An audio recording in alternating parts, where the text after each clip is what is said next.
Tristan, comment on pourrait résumer la philosophie des apprentissages, la philosophie du système éducatif en Norvège? Est-ce que ça se rapproche de ce qui se fait en Suède ou au Danemark, qu'on a déjà étudié nous ici à School TV?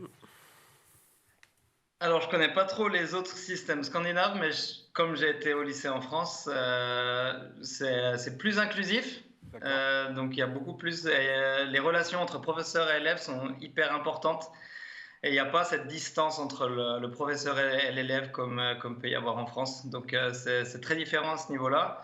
Et il y a eu une nouvelle réforme des lycées en 2020 qui est beaucoup plus sur la pertinence de l'apprentissage pour eux, donc qui voient que ça sert à quelque chose. Et puis, beaucoup plus l'accès sur la compréhension globale des choses, les matières qui comprennent des choses entre les matières et pas forcément que les mathématiques sont d'une partie, le SVT soit d'une partie, l'EPS soit d'une partie. On essaie de faire des projets, des projets entre les classes et les matières en fait.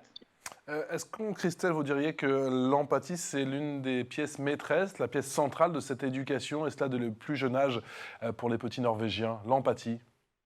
Oui, je suis tout à fait d'accord. L'empathie, la bienveillance, il y a vraiment un esprit où le professeur ou bien les personnes qui travaillent dans le barnage essayent vraiment d'inclure et de faire en sorte que l'enfant se sente bien dans son milieu scolaire. Et c'est très, très important en Norvège.